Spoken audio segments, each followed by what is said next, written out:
Welcome to Leadership Uncovered, an IAGA podcast. I'm your host, Hamid Mariasqui, Professional Development Coordinator for the Illinois Athletic Directors Association. On Leadership Uncovered, we explore the journeys that shape leaders, uncover the philosophies that guide their decisions, and reflect on the lessons they've learned throughout their careers. My hope is that these conversations inspire meaningful reflection, challenge our thinking, and help each of us become more intentional in the way we lead. January 2nd, 2018, the applications were closing at Libertyville. I hit submit at 2 p.m. and called the principal here and shared with him who I am, why he would be seeing an application come from a guy down in Champaign that has no roots, no family up here, and explained why I was the best candidate. Now let's take it back to where this all started for you. Oh, boy. What got you into education? What was one of your first educational roles you had? And I'm guessing you coached a little bit. Yeah. So what got me into education, I went to SAU Carbondale and was on the football team down there for through my junior year. And at the end of my junior year in May, I had knee surgery, had an allergic reaction to the anesthesia, and woke up vomiting violently and lost 35 pounds in about 2 weeks in May and June. Realized there that I wasn't going to the NFL. I think I realized before that. And that I should probably figure out what I want to do with my life. And going into my senior year, I decided I wanted to get a job, coach the little guys. We had done some community service stuff with Special Olympics. And the two merged, and I decided I was going to finish my degree in psychology at SIU and then go back to school. And I did. I graduated from SIU and moved home, commuted to Eastern Illinois University. They had a post-undergrad program for special education and teacher certification, and completed that program in a year and a half. All the while I was coaching girls basketball and girls track at Champaign Central High School. And one thing led to another. Took my first teaching job at St. Joseph Ogden High School, which is about 10 miles east of Champaign-Urbana. It was an awesome place for me to cut my teeth in the classroom and work alongside so many Hall of Fame coaches in that school. And I should say Hall of Fame people that were also Hall of Fame coaches, and including the AD there. Dale Doring was incredible. Kathy Wiesen was the girls basketball coach there. She was incredible. Jerry Hewardine was the girls track coach. He was amazing. Gary Garrison was the head boys track coach. He was amazing. Randy Wolkin was the head boys basketball, girls softball coach. I mean, just Hall of Famer after Hall of Famer. Really put me in a position to set me up for success. Jim Ackland, he's a Hall of Fame track guy too. And I was taught at an early age, like what you do is great, but how you do it is much more important. Learned so many things from them. And then, after my second year at St. Joe, Champaign had an opening, so I took the job there and left St. Joe, and nothing but fond memories from St. Joe, and coached. Actually, when I was at St. Joe, I coached volleyball, girls basketball, and track and field. The track and field programs were combined. So if you coached the throwers, you coached the boys and the girls, which is what I did. Went to Champaign, coached golf and boys basketball there. And then after a couple of years, the principal came to me and said, "Hey, we need a new AD." I said, "I was on the interview team 2 years ago when we hired the previous AD. I'm not interested." He said, "We're not going to do the whole interview process like we did before." He said it's a stipend position, so we don't need to go through all that. I said, "Well, with all due respect, I'm really good at leading kids. I'm not sure I know how to lead adults." He said, "You'll figure it out." So I was honored and intrigued, and went home, talked to my wife, and spent a lot of time beating it up. And came back and told him I'd love to take the position, and just grateful for the opportunity. You know, I think about that transition for myself, even from coaching to going in administration. That's a tough leap. we loved coaching. We still love coaching. We just coach in a different way. What mental hurdle did you have to overcome to be able to put the coaching of the sport to the side and move into administration? What was that like for you? Wow. Mental hurdle. That's a great question. It's really challenging when you are going from like a student teacher to an assistant coach to now a classroom teacher, still assistant coach. I was head coach for golf. I had been the head boys track and field coach before I left for St. Joe. That was one of the biggest hurdles because now, and back then it was a stipend position. So I was still in the classroom. I was still coaching. And now all of a sudden I'm also the AD and I'm the leader of a department with people that like when I was an athlete were coaches when I was a kid. So that was tough, man. And I don't know that there's many classes out there that can prepare you for that.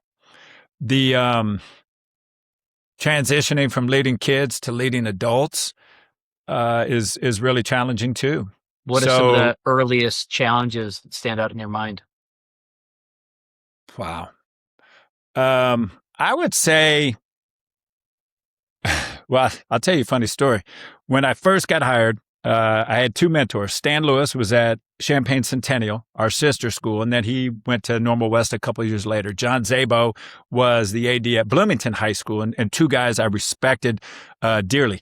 As a kid, I had Stan as a teacher, and then I competed against John when I was an athlete. So as I transitioned into this position, I remember we had a banquet in August, Big 12 coaches banquet, and we celebrated all of our Big 12 champions. And then we had breakout sport-specific meetings, and it was a cool event.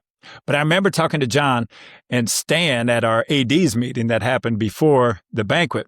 And I said, I got all the schedules done. I got the buses and I got most of the officials. What else do I need to do? And they looked at me and they're like, oh, wow, we got work to do. And they were not wrong. Like this role is not about like what you do. It's about how you do it. And for me, I remember our first coaches meeting. One coach tried to correct me on something. And I mean, I challenged him right in the middle of our coaches meeting, which is do not recommend that ever. But it was like my kickoff to being the leader of the staff. And for me, it was about being the boss and not being a leader.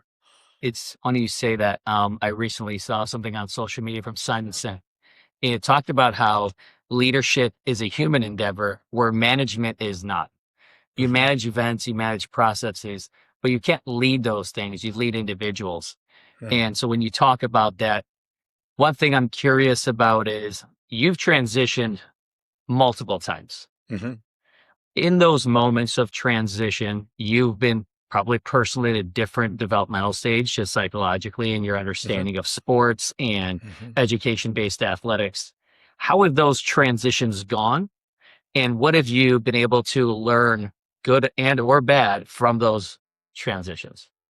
The transitions have been transitions, and that's how I look at them. Whether it's all about the lesson that you take from them, it's not necessarily about the outcome, whether they were good or bad. And for me, after that coaches meeting, I remember leaving that night thinking, this is going to be really hard. Like, it's just going to be really hard. And like, there's got to be a different way to lead adults than the approach I'm taking, which was like the iron fist approach. Like, I'm right. I'm the AD. I have the title. I'm right. And I wasn't. And so this is a true story, Hamid. Do you remember the Coach magazine, Coach and Athletic Administrator? I think we were talking a little bit about it. I kept every edition that I had for maybe 10 years while I was coaching. I loved that publication. It came out every month. It was before the internet. Honestly, I still have them. That's kind of sad, but I do still have them. And it's a reminder to me, like you never arrive. We're always learning. We have to continuously evolve. And that was one of the greatest lessons I took. But Dr. David Hoke wrote almost every article on the administrative side of athletics in Coach magazine. So I reached out to him and I was like, I don't have any idea what I'm doing. I need help. Like, where do I start? He sent me a packet uh, in real mail, not like email.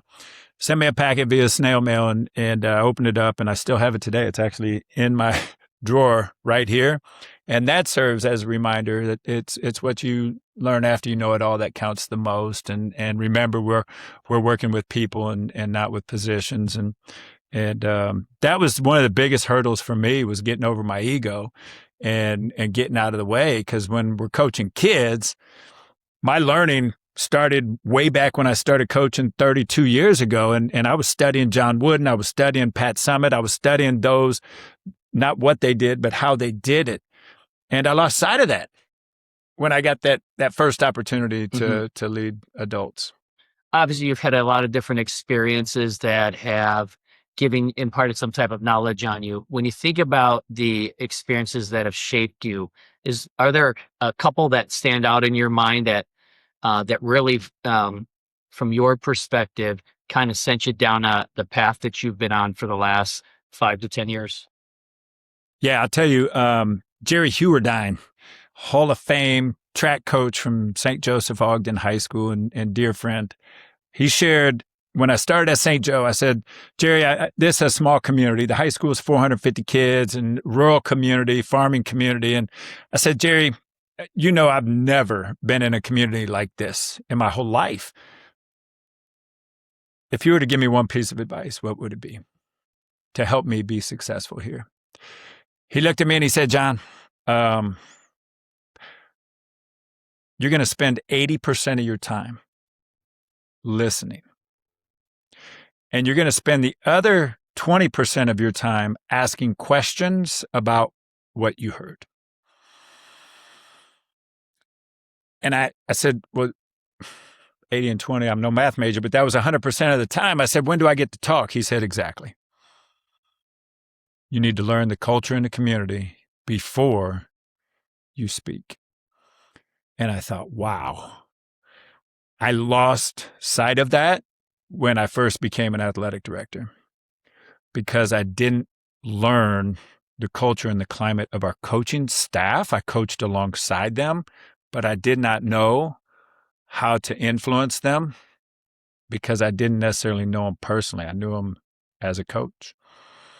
That was probably the greatest piece of advice. And if you call my daughter right now and ask her, what is one piece of advice your daddy gave you when you got into teaching, she would tell you that. Another transition when I came up here was just that. When I was leaving Champaign, we'd done all the mission, the vision, the corporate, like things were rolling in Champaign. And when I was leaving, all of our staff down there, not all, several were saying, what are you going to change when you get up there? My response was nothing. I'm going to spend 80% of my time listening and learning the culture, the climate, the community. And I'm going to spend the other 20% of the time asking questions. And that's what I did for the first several months while I was here. John, we both are athletic directors and we sit in a lot of interviews, and I often hear the word culture thrown around, connection to community, relationships.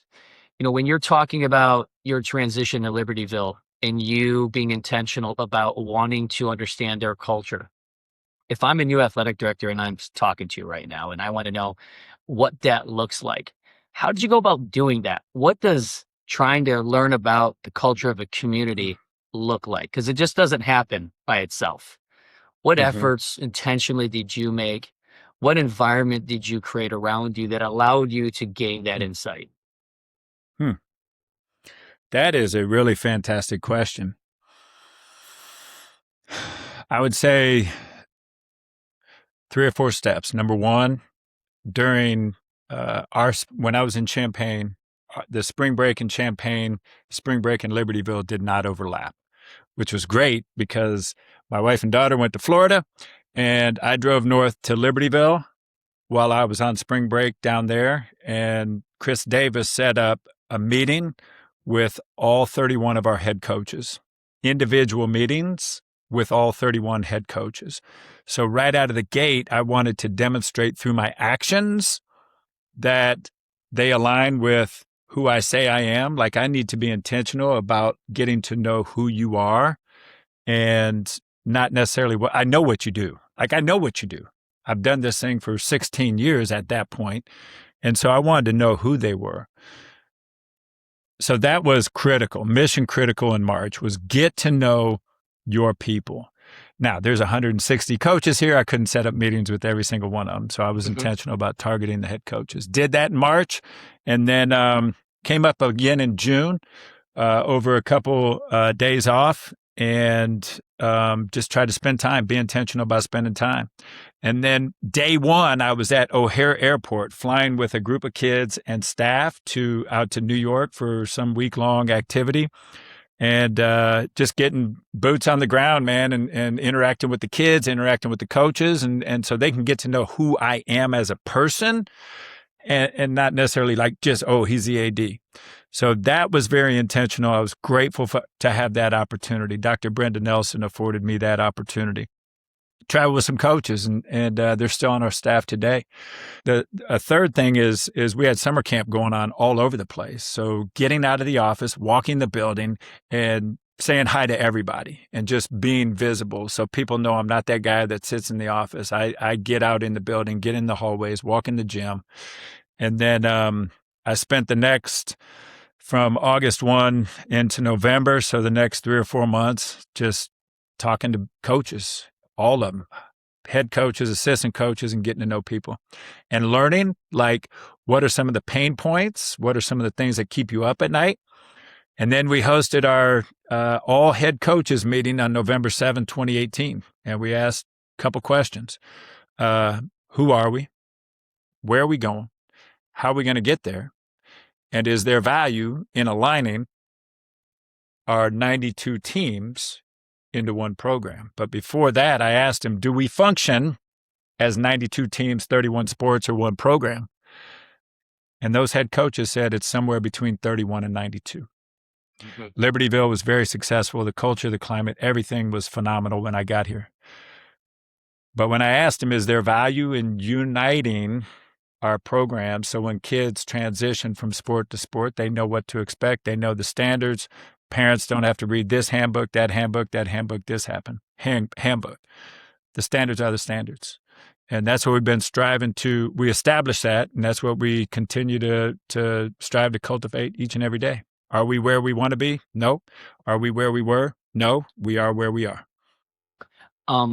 In hearing you talk about your intentional behaviors in showing and being present for your staff and your students, there are two thoughts I have, and I'm just curious what your reaction to it is. And they're kind of independent of one another. I listen to a lot of podcasts, get to read a lot, and all the names get mixed up in my head, so I can't exactly reference them. But I remember listening to a body behavior specialist, and she was talking about how the best leaders are able to establish trust first. And when you're looking at a presentation, when someone's giving a presentation, if you've got person A and they present you with all the facts, but they're not able to deliver it in an empathetic way, that the audience is not able to connect, and therefore the audience does not trust that person, and it's just not as valuable of an experience. Whereas you may have someone that doesn't have all the X's and O's and all the content pieces, but in their delivery, they're able to connect with an audience in a way that is profound, which then leads to trust, and then they view that person differently. And another thing that I had seen earlier, I don't know if you know who Pep Guardiola is. I'm a soccer fan, and he's one of the best soccer managers in the world. Mm-hmm. And there was a little clip of him that gone viral. It was a quick little sentence that I had heard. It's halftime, and he's laying into the team, and he says this, and his English is not perfect, but it's good. And he says, "Sport life is body language." And I thought about that a lot. I mean, like 5 or 6 words. He's yelling at the team, and he's saying, "Sport life is all about body language." And he goes on to talk about effort.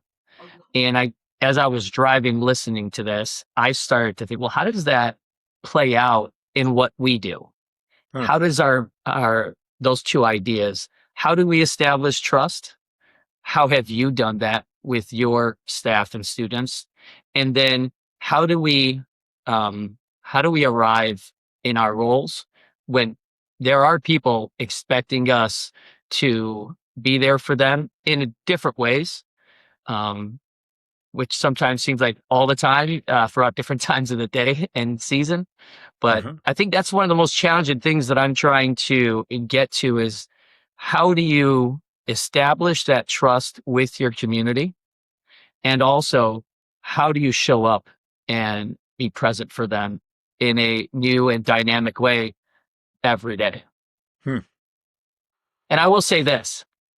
I've worked with you now for about going on, we just finished 4 years together. Mm-hmm. And if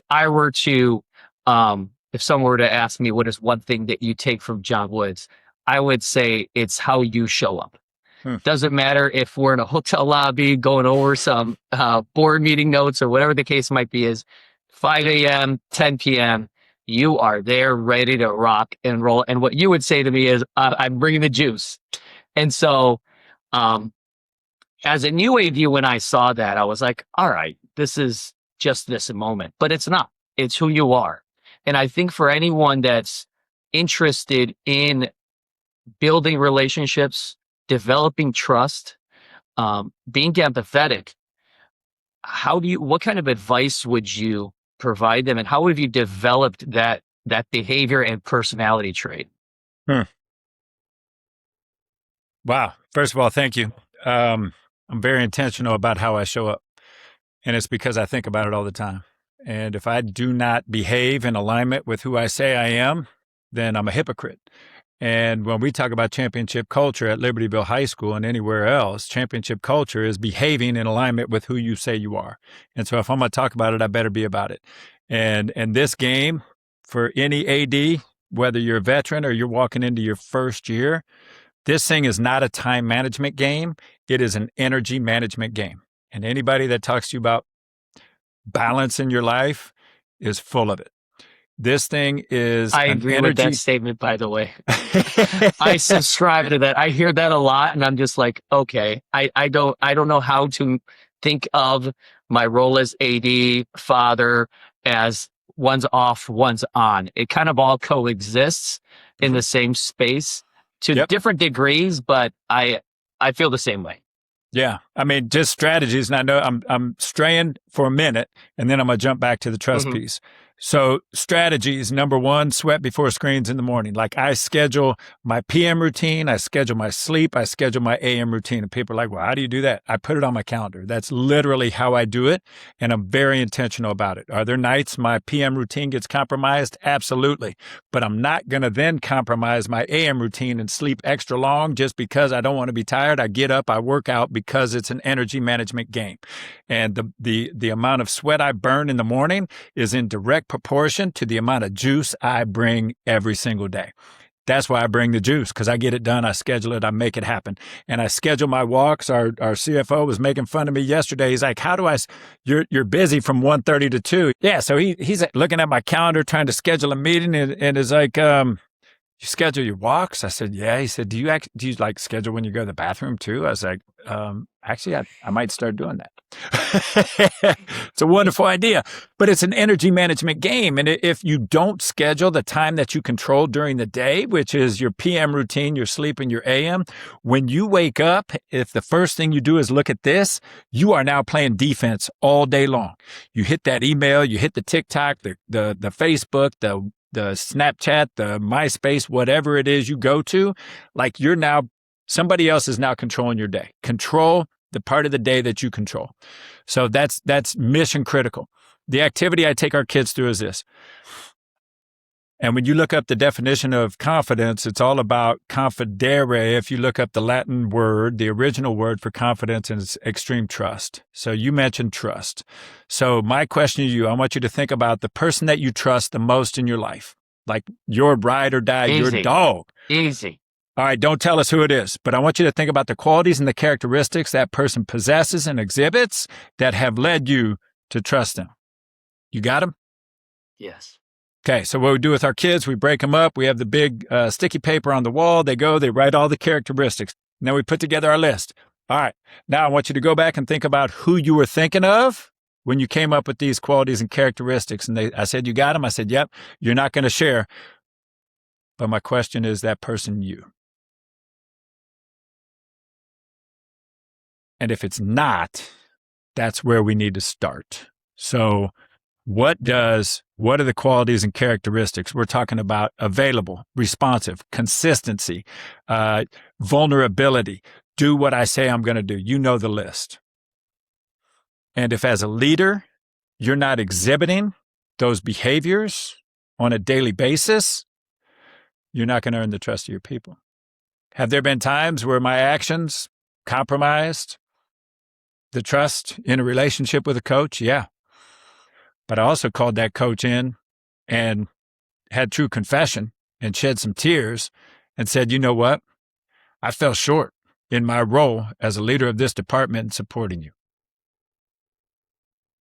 And to me, that's how you build trust, by being real and I consistent. agree with you. I think I firmly believe that if you build a relationship that's where the foundational aspect of that relationship is based on trust, that you can make mistakes, you can trip up. Your coaches don't expect you to be perfect. Yep. We don't expect them to be perfect, but it's my hope that even through our mistakes and our failures, they still trust us.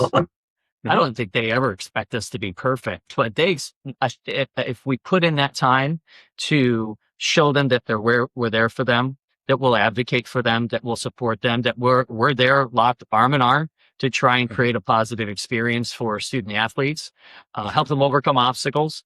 I think that when you trip up, when you maybe go left when they go right, you can overcome those moments. It's when that trust isn't there when things start to deteriorate. And I think that's what plays into culture.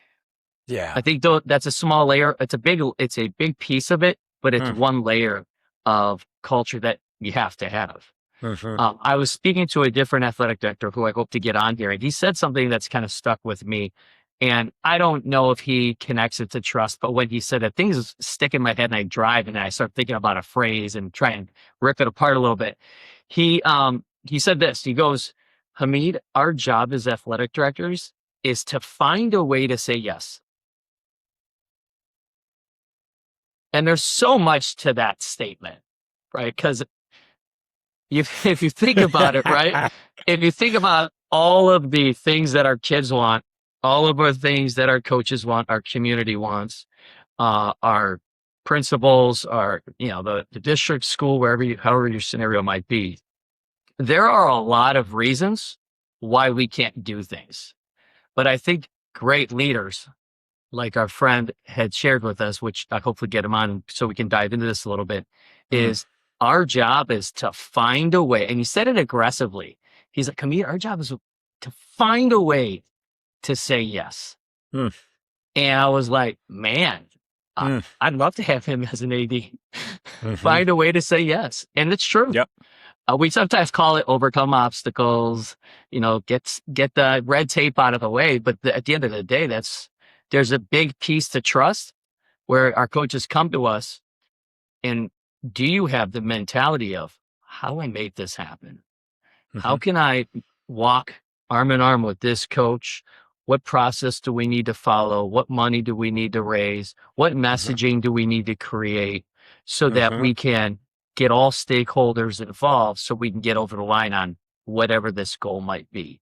And I think when you go through that process with a coach, a team, a program, that trust becomes rock solid. So that when you maybe, you're not there for them in a different way, that they don't look at that as a bad moment, but rather, hey, we know what he's like and he's got our backs. It's tough to do that. Find a way to say yes. Find a way to say yes. So much easier to say no, isn't it? Yeah. Hey, John, can we do? No. I don't have to do anything. So as a new athletic director, let's think about that. That's hard, right? You've got capital in your building. You've got capital in your district. And I'm going to guess that, yes, people will say no to you, but they're going to take their time saying no to you. Whereas if you're in your first year as an athletic director, that it's tough to push back. How do you do that? Hmm. And how does that, more importantly, align with the principles you have? That's a great question. I'm glad you put it like that. So, wow. I think you got the honeymoon period. Yeah. And that's where every coach is lined up. They can't wait to come to the new guy and be like, well, back when, and then they tell you the stories Oh, and then my in whole an first effort year. to try to Yeah. get, like, you remember that period? Yep. I love that period. And then you've got that period where you just don't know what you don't know. And so you can ask and then they're like, we don't do that here. Or you also have where you ask and they're like, we never thought of that. So I think a lot of it depends on your approach. A lot of it depends on, are we just bringing random requests without any, like, why? Why do we need, and what benefit to our children will this have if we take this approach? So to a new AD, honestly, I Or don't to care an if you're new. experienced one running into, a brick wall. Well, how do Yeah, you just how do keep you get around asking. that?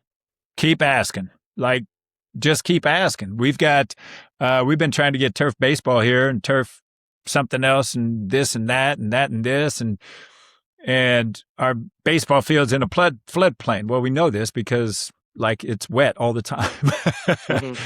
And then there's, if you want to get a new weight room, if you want to get a new pool, if you want to get a new this or that, like tell me why we can't.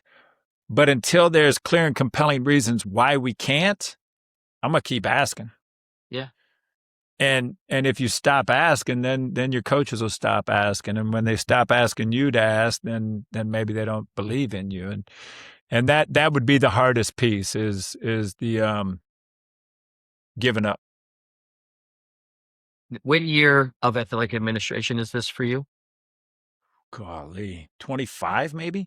Wow.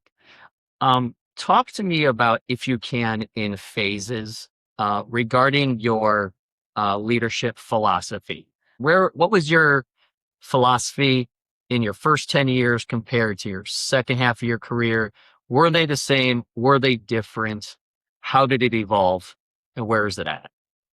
I didn't have a philosophy when I started. I didn't, It come was on, get man. the job done. Are the reps I in was a town? I was a coach. Come on Yeah. now.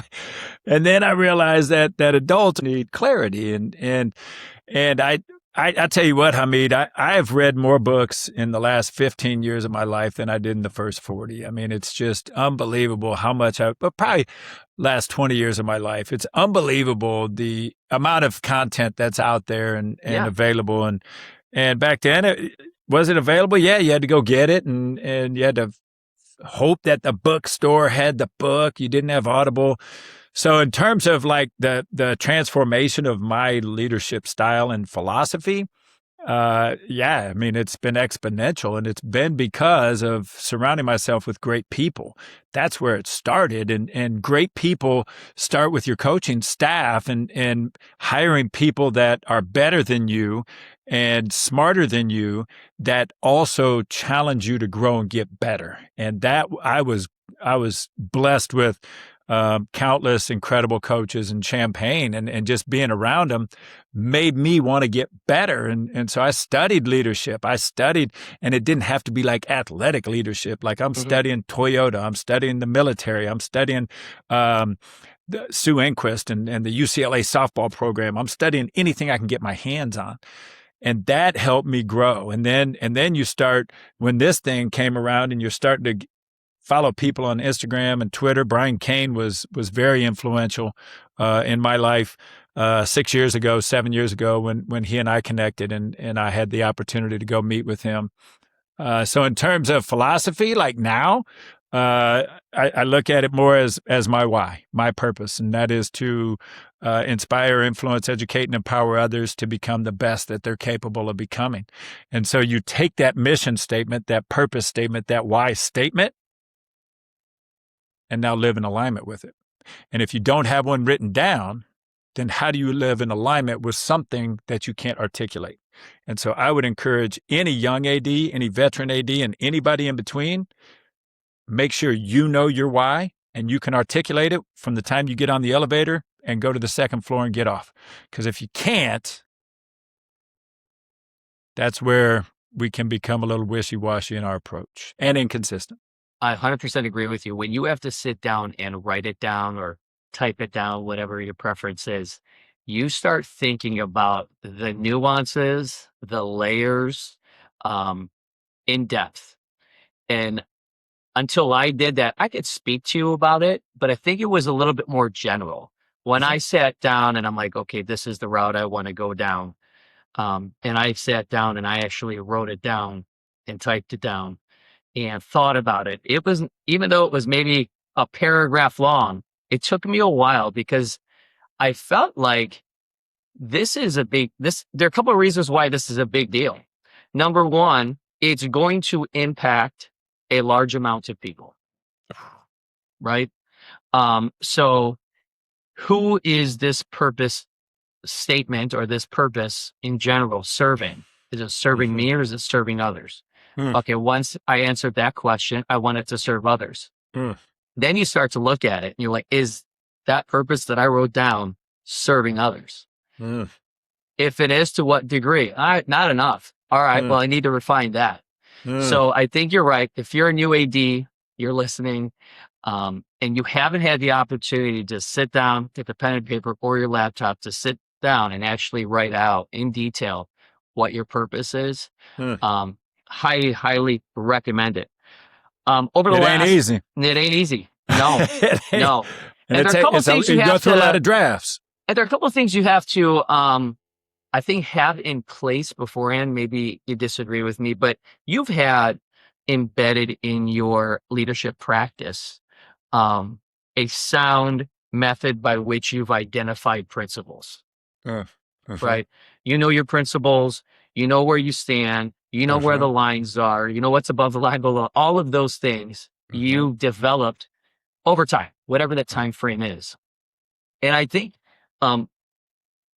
it's important to sit down and do those things because they will be the guts of your purpose, in my opinion. I had one purpose statement when I got into administration, and that is an evolving process because the more you learn, the more you recognize, the older you get, life experiences that start to shape you, your purpose becomes a little bit more focused and intentional towards serving the community that that you're in.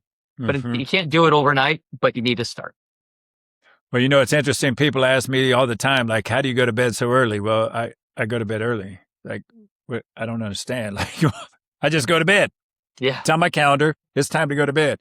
You do a digital shutdown. When do you shut it off? It's on my calendar. When that little signal comes up on my phone, put my phone away. It's time. But what's interesting is I think about people that struggle with sleep. And for me, when I live in alignment, I've said this many times already, when I live in alignment with who I say I am, I sleep like a baby. And you mentioned core principles earlier.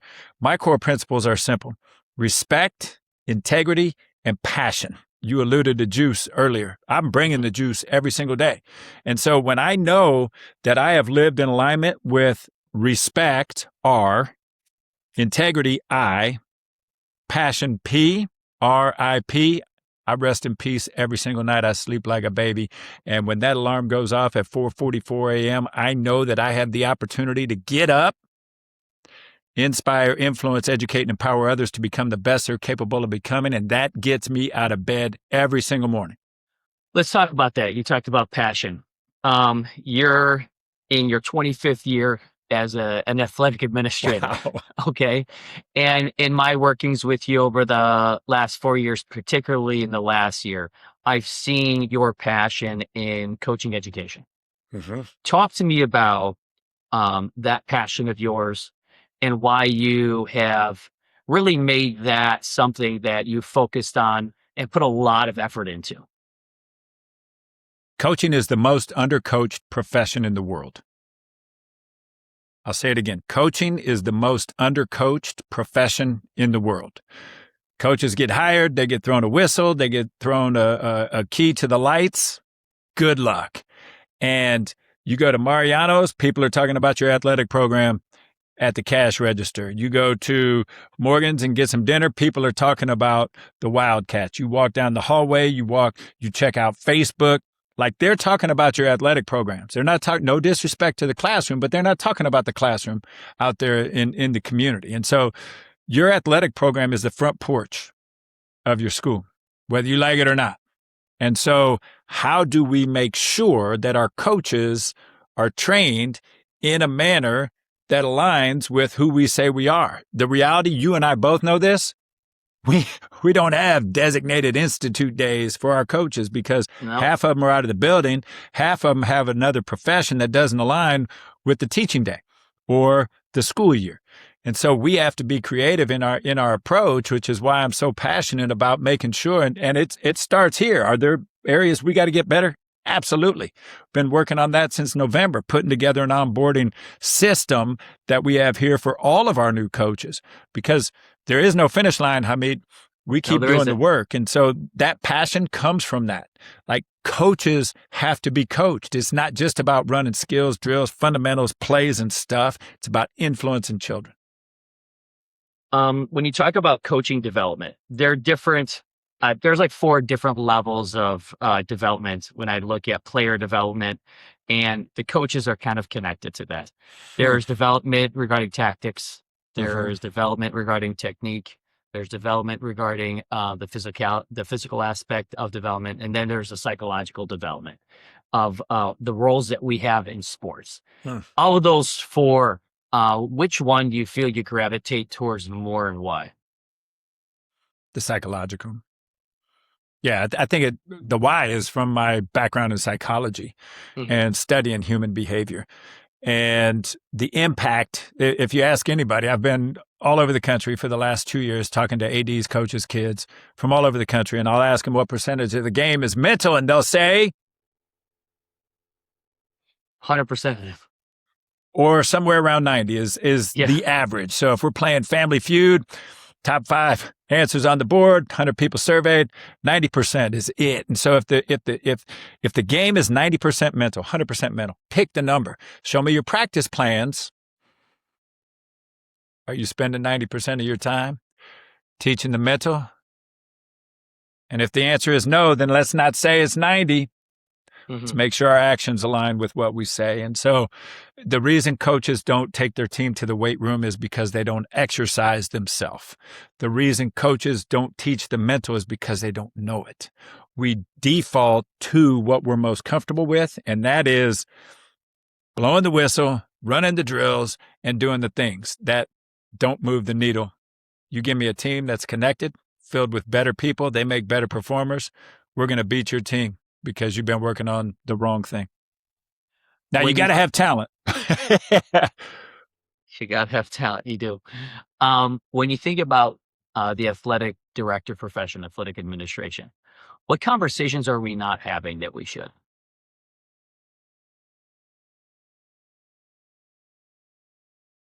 You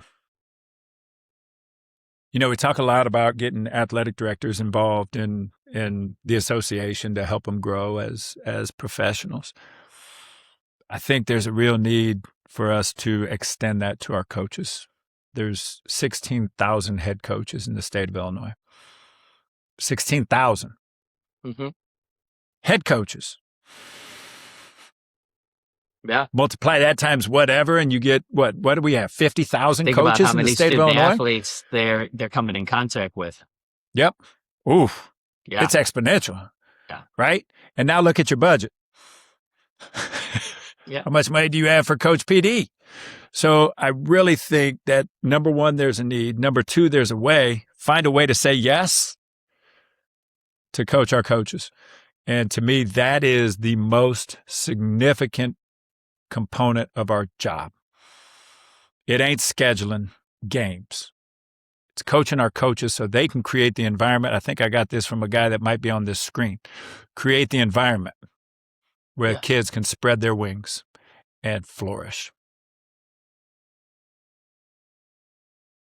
I've always said that the athletic director job is a privilege because we get to witness some of the greatest moments of a school community week after week, season after season, game after game, not just one time, right? I was a head soccer coach for about 12 years, and I got those moments, and then I had to wait a year And then I got up, then I had to wait a year. Mhm. I mean, I think every athletic director should take pause and recognize that it's a privilege to be in our roles. And Mm. these moments that we get to witness, man, if I had I always used to say, I want to put a GoPro on my forehead and just show what we get to see season after season, game after game. Wow. When you think about the future of this role, what gives you hope? Hmm. You know what gives me hope is the profession is no longer, the role is no longer filled by people that look like me. When I first got into it, you look around the room, there's a bunch of dudes that look like me. And when I look around, well, we were in Bloomington last week. When I looked Mhm. around our table, like it gives me hope that that our profession continues to become more and more diverse every single day and look more and more like the kids that walk the halls in the state of Illinois every single day. That gives me hope. The a concern, I would say, I know you asked for hope. I hope that school districts recognize the impact that our athletic departments have on kids and start to fund not just the what we do, but start to fund how we do it, which is with coach education and AD education and professional development resources, and not a one-time shop, man. I'm not talking about a one-time shop. Go to a clinic, get fired up, change the world, come home and do the exact same thing you've been doing your entire career. I'm talking about impactful, long-term, meaningful professional development that will help inspire action and change. For myself, selfishly, and for others that have still a long way to go, what is one piece of wisdom that you're willing to share that we could carry with us? Hmm. Hmm. Wow. Find your why, live in alignment with it, and understand that this is an energy management game and you take care of you so that you can serve those that you have the privilege to lead consistently every single day. Leadership Uncovered is brought to you by Correct Digital Displays and Gipper. Correct Digital Displays helps schools create exceptional athletic environments through scoreboards, digital displays, and custom signage, while Gipper empowers athletic departments to tell their stories with professional quality graphics and social media content.